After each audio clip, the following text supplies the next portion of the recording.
रुकना नहीं सीखा, कोई भी मुश्किलात दरपेश हो डरना नहीं सीखा, खरीदी रोज रोज खुददारी कभी बिकना नहीं सीखा, और बड़े शौक से चूमे पैर फकीरों के किसी राज दरबार में कभी झुकना नहीं सीखा। आदरणीय चौधरी अभय सिंह जी चौटाला।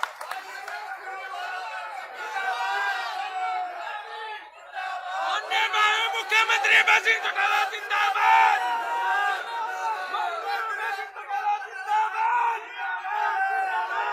मुख्यमंत्री अभय सिंह चौटाला जिंदाबाद। बैठ जाओ आप सारे।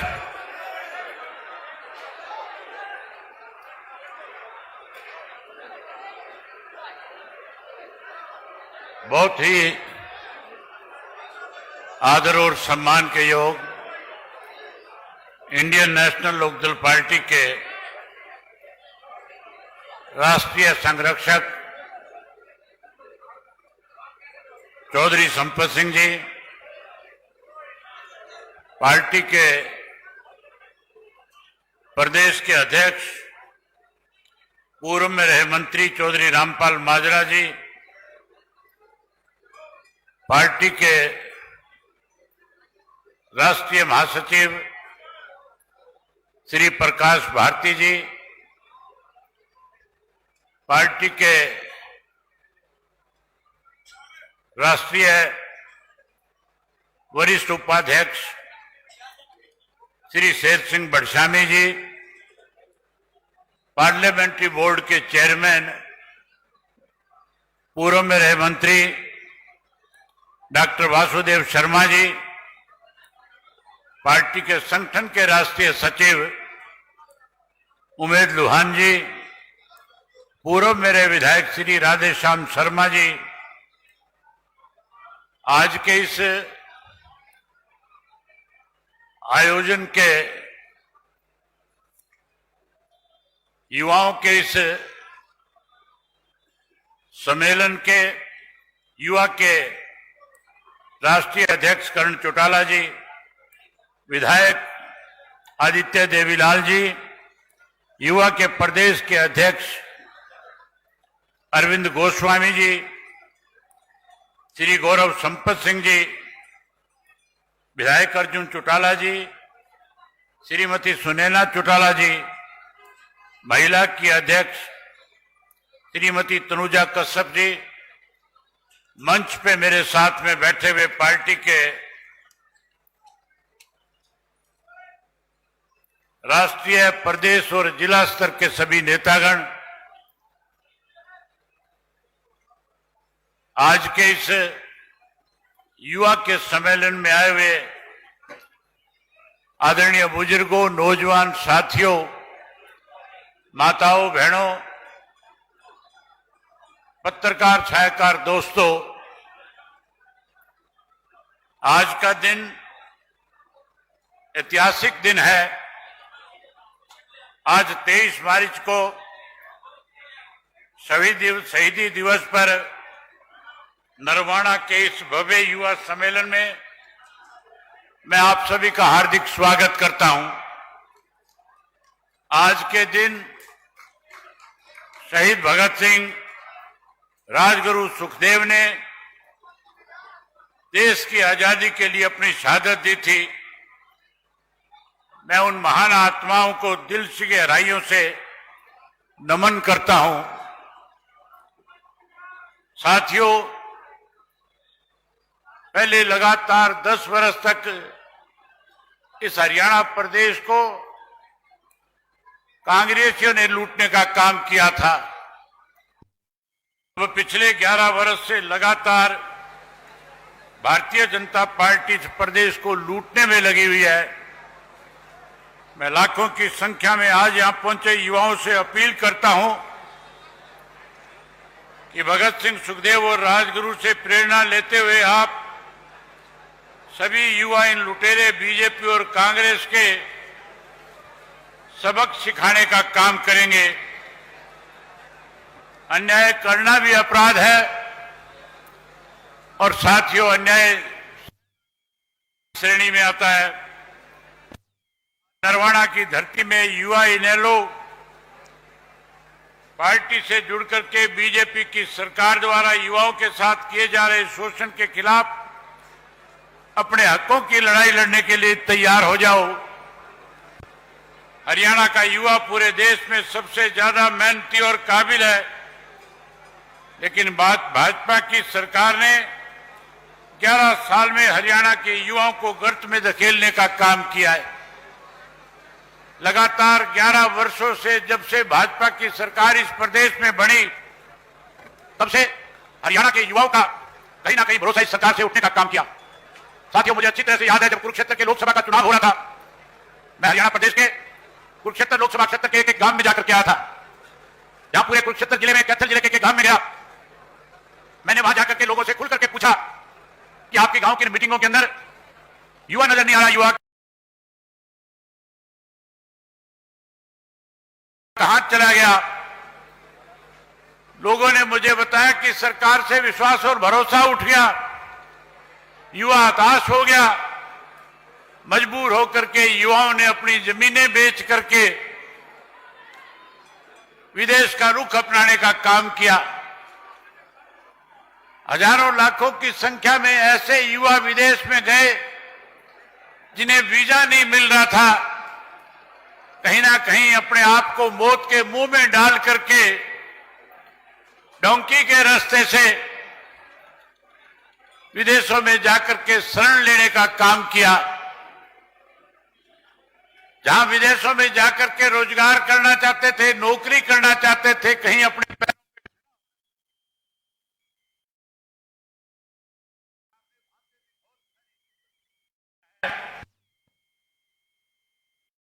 प्रदेश के लोगों को परेशान करने का काम करते हैं। आज आप इस बात का संकल्प लेकर के जाएं कि हम तब तक चैन से नहीं बैठेंगे जब तक हम अपनी युवाओं की अपनी सरकार हरियाणा प्रदेश में नहीं खड़ी कर लेंगे। अपनी सरकार बनाने के लिए आपको एकजुट होना पड़ेगा। जिस तरह से हरियाणा प्रदेश के बुजुर्गों की जब सम्मान की पेंशन सरकार काट रही थी, जब मुझे हरियाणा प्रदेश के बुजुर्गों की तरफ से यह कहा गया कि हमें चौधरी देवीलाल ने सम्मान पेंशन दी थी, आज हमारी कोई आवाज उठाने वाला नहीं है। आज सरकार में बैठे लोग हमें अपमानित करने का काम कर रहे हैं, हमारे ऊपर आरोप लगा करके हमारी पेंशन काटी जा रही है। अगर आप सही मायने में चौधरी देवीलाल की नीतियों को आगे बढ़ाना चाहते हो, उन लोगों ने मुझे खुल करके बुजुर्गों ने कहा कि फिर आप हमारी लड़ाई लड़ो। मैंने उन बुजुर्गों से भी सामने से खुल करके पूछा कि अगर मैं आपकी लड़ाई में आपकी अगुवाई करूं तो क्या आप लोग मेरे साथ खड़े होकर के सरकार को मजबूर करने का काम करोगे? लोगों ने मुझे विश्वास और भरोसा दिलाया कि जो फैसला तू लेगा हम तेरे साथ खड़े हो जाएंगे और हर हालत में तब तक उस लड़ाई को लड़ेंगे जब तक बुजुर्गों के साथ न्याय नहीं हो जाएगा। मैंने तुरंत पार्टी के साथियों की एक बैठक बुलाई हिसार में 3 तारीख को, और बैठक बुला करके मैंने सब साथियों से विचार विमर्श किया कि हमें अपने बुजुर्गों को सम्मान पेंशन फिर से कैसे बहाल कराई जाए, कैसे इनका सम्मान फिर लौटाया जाए। सब साथियों ने कहा कि 20 तारीख को हरियाणा प्रदेश की विधानसभा का सेशन है और हमें उसी दिन 20 तारीख को जाकर के हरियाणा प्रदेश की सरकार का घेराव करना चाहिए, विधानसभा का घेराव करना चाहिए, गवर्नर को मेमोरेंडम देना चाहिए और सरकार को इस बात के लिए बाध्य और मजबूर करना चाहिए कि सरकार अपना फैसला वापस ले। साथियों, हमने 20 तारीख का दिन तय कर दिया। हजारों बुजुर्गों का मेरे पास फोन आया, जगह जगह से बुजुर्ग कह रहे थे हमें केवल और केवल एक दिन के लिए आना है या कोई लंबे समय तक इस बात को लेकर के लड़ाई लड़नी है। जब मैंने हरियाणा प्रदेश के बुजुर्गों के पास ये संदेश भेजा कि हमें इसके लिए लंबी लड़ाई लड़नी पड़ सकती है, आप अपने साथ के अंदर 2-2, 4-4, 5-5 ड्रेस लेकर के आए ये बात जब सरकार के कान तक पहुंची तो हरियाणा प्रदेश की इस गूंगी बहरी सरकार को अपना निर्णय बदलने पे मजबूर होना पड़ा और 12 तारीख के दिन 8 दिन पहले जो ये कह रहे थे हमने किसी की पेंशन काटी नहीं, उनकी तरफ से एक चिट्ठी जारी की गई और जगह जगह डिप्टी कमिश्नर को यह हिदायत दी गई, डिपार्टमेंट के लोगों से कहा गया कि 13 तारीख तक हर व्यक्ति के खाते के अंदर जिस किसी की पेंशन रुकी है, कटी है, उनके खातों में तुरंत पेंशन का पैसा भेजा जाए। और जब मैंने ये कहा कि मुख्यमंत्री ने जो 200 रुपए बढ़ाने की बात कही थी वो पैसा भी दिया जाए, तो सरकार को वो 200 रुपया भी फिर साथ के साथ डालने पे मजबूर होना पड़ा। आज साथियों प्रदेश के हालात फिर उसी तरह के हैं। ये सरकार लगातार किसान को, मजदूर को, कर्मचारी को, व्यापारी को, नौजवान को परेशान करने पे तुली हुई है। आज गरीब आदमी के सामने दिक्कत और कठिनाई खड़ा करना चाहती है। मैं एक बात आपसे पूछना चाहता हूं कि अगर आप इस सरकार के द्वारा काटे गए जो पीले कार्ड हैं, जिनकी संख्या 12 लाख से भी ज्यादा है, सरकार ने जब पीले कार्ड बनाए थे तो केवल उन लोगों की सहानुभूति और वोट लेना चाहते थे। अब उनके ऊपर अलग अलग तरह की शर्तें लगा करके गरीब आदमी को उस पीले कार्ड से इन्होंने दूर करने का काम किया है। मैंने अब पिछले दिनों इस 23 तारीख की तैयारी के लिए जब 90 साथियों की जिम्मेवारी अलग अलग विधानसभा क्षेत्रों में लगाई, जब हमारे 23 पार्टी के बड़े नेता अलग अलग जिलों में जाकर के लोगों से मिले, निमंत्रण दिया, तब 2 बातें पूछने के लिए इनके साथ मैंने बातचीत करी थी। मैंने सब साथियों से कहा था कि एक तो राज्यसभा का चुनाव आ रहा है और दूसरा पीले कार्ड काटे जा रहे हैं, तीसरा हमने युवा सम्मेलन रखा है, जहां आप युवा सम्मेलन के लिए निमंत्रण दो, न्योता दो, वही आम जनता से, आम लोगों से ये पूछकर क्या हो कि जो पीले कार्ड काटे गए हैं, ये पीले कार्ड क्यों काटे गए, क्यों बढ़ाए गए, इन सब बातों की जानकारी लो और जिनके पीले कार्ड कटे उनसे पूछ कर क्या हो कि जैसे बुजुर्गों की पेंशन के लिए इंडियन नेशनल लोकदल पार्टी ने एक बड़ी भूमिका निभा करके बुजुर्गों को जो सम्मान फिर से दिलवाने का काम किया है। चौधरी देवीलाल ने हमेशा कमेरे वर्ग के लोगों को, गरीब लोगों को जब कभी भी सरकार ने उनकी अनदेखी करी, उनके साथ जब तक न्याय नहीं हो जाता था तब तक उनकी लड़ाई लड़ने का काम किया करते थे। हमने भी चौधरी देवीलाल जी की नीतियों को आगे बढ़ाना है। हम नहीं चाहते कि हरियाणा प्रदेश के गरीब आदमी को सरकार में बैठे लोग सताने का काम करें, अपमानित करने का काम करें।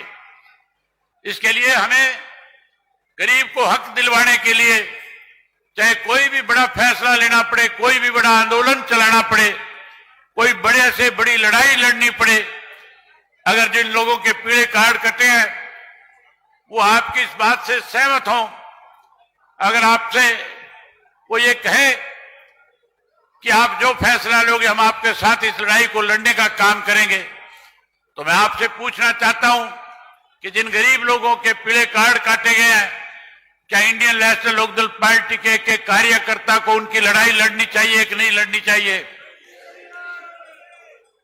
आप बोल के बताओ, लड़ाई लड़नी चाहिए कि नहीं लड़नी चाहिए? जहां हम उनकी लड़ाई लड़ने की बात करें, वहीं साथियों मैंने उनसे, सब साथियों से यह भी कहा था कि राज्यसभा में हमें क्या फैसला करना चाहिए, इसके लिए भी आप सब लोगों से पूछ करके आना। हमने राज्यसभा के लिए जब तक अपनी बात प्रेस के माध्यम से प्रदेश के लोगों के सामने नहीं रखी, हमारे ऊपर कांग्रेस के लोगों की तरफ से छिट्टाकशी की जा रही थी। हमें बीजेपी की बी टीम बताने की कोशिश की जा रही थी, जबकि ये खेल हमेशा कांग्रेस पार्टी खेलती रही है। ये पहली दफा नहीं हुआ कि कांग्रेस के लोगों ने अपना वोट बीजेपी के पक्ष में डाल करके बीजेपी की मदद की है। किसके माध्यम से मदद करी, ये चीज भी सबके सामने आनी चाहिए। लेकिन साथियों, ये नई बात नहीं, 2016 के अंदर भी इसी तरह का खेल हुआ था। पेन की शाही बदल करके भूपेंद्र सिंह हुड्डा ने भारतीय जनता पार्टी के सुभाष चंद्रा को जिताने का काम किया था। जहां वोट भाजपा को कांग्रेस ने दिए, टारगेट हमें किया गया। इसी तरह 2022 के अंदर भी कांग्रेस ने अपने उम्मीदवार के खिलाफ 2 वोट डलवा करके भारतीय जनता पार्टी के द्वारा खड़ा किए उम्मीदवार को जिताने में बड़ी भूमिका निभाई। और अब की बार तो इतना बड़ा खेला करने का काम किया कि आप सोच भी नहीं सकते। ये हुड्डा ये कह रहा था हम 37 है, हमें 39 वोट मिलेंगे। मुझे बड़ी हैरानी थी जब ये बात मैंने उनके मुख से सुनी। मैंने जब प्रेस कॉन्फ्रेंस करी, जब मैंने ये बताया फैसला कि हरियाणा की जनता का ये फैसला है कि अब की बार हम अपने दोनों विधायकों के वोटों की दूरी भाजपा और कांग्रेस दोनों से बना करके रखे। हमने आम जनता की जो आवाज थी उस आवाज पे मोहर लगाने का काम किया था। जनता की आवाज पे मोहर लगा करके हमने अपने दोनों विधायकों को इस चुनाव से दूर रखा। वहीं साथियों, मैंने प्रेस कॉन्फ्रेंस के माध्यम से बताया था और ये बात कही थी। प्रेस के लोगों ने मेरे से पूछा कि क्या अब की बार भी कोई खेल हो सकता है। वे प्रेस के साथी इस बात के गवाह हैं। आप लोगों ने भी मेरी वो प्रेस कॉन्फ्रेंस सुनी होगी जिसमें मैंने कहा था कि भूपेंद्र सिंह हुड्डा तो ये कह रहे हैं हमारे 39 वोट निकलेंगे, और मैं कह रहा था कि इसके 30 का आंकड़ा भी अगर पार कर गए तो भी मैं यह मान लूंगा कि भूपेंद्र सिंह हुड्डा का कहीं ना कहीं अपनी पार्टी के ऊपर पकड़ है। लेकिन साथियों, जिसकी नीयत में खोट होगा वो इस तरह की बात कह करके कहीं ना कहीं अपनी कमजोरी को छुपाने की कोशिश करेगा। आज भी कांग्रेसी कहते हैं 5 वोट, 5 नहीं 9 वोट जो है कांग्रेस पार्टी के भारतीय जनता पार्टी के पक्ष में गए।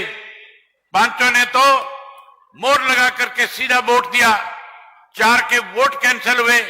ये बात मैं आपको थोड़ा सा इसलिए खुल करके बताना चाहूंगा कि हमारे कार्यकर्ता को इस बात की जानकारी हो, प्रेस के माध्यम से पूरे प्रदेश के लोगों के सामने ये बात जाए। साथियों, राज्यसभा के अंदर जो कोई पार्टी की तरफ से एजेंट बनाया जाता है, कोई भी विधायक जब अपना वोट डालने जाता है तो उस विधायक को फिर अपना वोट उस एजेंट को दिखाना होता है कि मैं अपना वोट किसके पक्ष में डाल रहा हूं। भूपेंद्र सिंह हुड्डा स्वयं एजेंट था और हुड्डा के सामने 37 के 37 कांग्रेस के विधायकों ने वोट दिखा करके डाला था। इस हुड्डा को इस बात की जानकारी है कि कौन 5 वो लोग हैं जिन्होंने भारतीय जनता पार्टी के पक्ष में वोट डालने का काम किया है। इस हुड्डा को यह भी पता था कि कौन 4 वो लोग हैं जिन लोगों ने कहीं ना कहीं डबल क्रॉस करके वोट कैंसिल करवाने का काम किया है। ये 9 व्यक्तियों के वोट का पता भूपेंद्र सिंह हुड्डा को शाम को 3 बजे से पहले पता चल गया था। हुड्डा किस बात की इंतजार कर रहा था? हुड्डा ने 3 बजे प्रेस के सामने आकर के ये क्यों नहीं कहा कि हमारे अंदर भी जयचंद है, हमारी पार्टी में भी कुछ ऐसे लोग हैं जिन्होंने कहीं ना कहीं अपना दीन अमान बेचने का काम किया है। इसलिए ये बात नहीं रखना चाहता था, कहना चाहता था कि सारी बात हुड्डा की नोटिस में थी। ये खेल भी हुड्डा ने भाजपा के साथ मिलकर के हरियाणा प्रदेश की जनता के साथ एक बड़ा धोखा करने का काम किया है। आज हर व्यक्ति को हरियाणा प्रदेश ही नहीं देश के को इस बात का पता है कि किस तरह से कांग्रेस और बीजेपी मिलकर के इस देश को और प्रदेश को कमजोर करने में लगी हुई है। ये केवल हरियाणा में नहीं हुआ, उड़ीसा में किया गया, बिहार में किया गया, जहां साथियों ये लोग मिलकर के इस प्रदेश को कमजोर कर रहे हैं, इस प्रदेश को जहां लूटने का काम कर रहे हैं। एक नागनाथ है, एक सांपनाथ है, एक इनका साथी तीसरा बिच्छूनाथ भी है। आप इन तीनों से सतर्क रहना पड़ेगा, इनके खिलाफ लामबंद होना पड़ेगा, इस लड़ाई को आगे लेकर के जाना पड़ेगा। आने वाले समय में चौधरी देवीलाल की नीतियों की सरकार बने, इसके लिए एक एक कार्यकर्ता को अपने संगठन को मजबूत भी करना होगा। खास करके नौजवान पीढ़ी के लोगों से मैं एक बात कहना चाहता हूं। जहां साथियों आपने हरियाणा प्रदेश का नाम स्पोर्ट्स के अंदर ऊपर उठाने का किया, जहां हरियाणा प्रदेश के बच्चों ने आज यूपीएससी के अंदर अपना 3रा, 5वां, 8वां, 10वां रैंक लेकर के इस प्रदेश का नाम बढ़ाया, वहीं आपसे उम्मीद करूंगा कि हरियाणा प्रदेश का युवा जो है आने वाले समय में पूरे देश के अंदर ये बात पहुंचाने का काम करेगा कि अब हरियाणा प्रदेश का युवा जागृत हो चुका है। अब हरियाणा प्रदेश के युवाओं ने फैसला कर लिया है कि हम आने वाले समय में न केवल हरियाणा प्रदेश से कांग्रेस भाजपा का सुपड़ा साफ करेंगे, बल्कि हरियाणा प्रदेश में युवाओं की सरकार बना करके एक नई पहचान देंगे, इस देश को एक नया बदलाव करने का काम करेंगे। हमारी पार्टी की तरफ से फैसला है, हमने ये तय कर रखा है, हमने सब साथियों ने आपस में बैठ करके फैसला लिया है कि आने वाले समय में हरियाणा प्रदेश के युवा वर्ग के जो साथी हैं, चाहे वो हमारी बहनें हैं, चाहे वो हमारी बेटियां हैं, चाहे वो हमारी हैं, हम 50% पार्टी की टिकटें युवाओं को देकर के उनकी एक पहचान बनाने का काम करेंगे।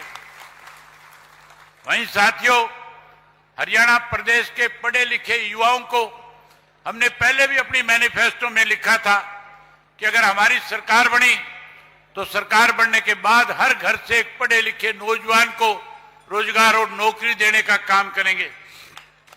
हर घर से एक बच्चे को, चाहे वो लड़की पढ़ी लिखी हो, चाहे उस घर का कोई लड़का पढ़ा लिखा हो, हम उसको सरकारी नौकरी देंगे। जब तक सरकारी नौकरी नहीं लगेगा हम अपने पढ़े लिखे नौजवानों को 21,000 रुपया सम्मान भत्ता दे करके उसको कहीं उसका सम्मान करने का काम करेंगे। वहीं उसके साथ साथ जो पढ़े लिखे बच्चे स्वयं अपना रोजगार करना चाहेंगे, हम उन्हें 1 करोड़ रुपए तक की राशि बिना किसी उसके ब्याज के उसको मुहैया कराने का काम करेंगे।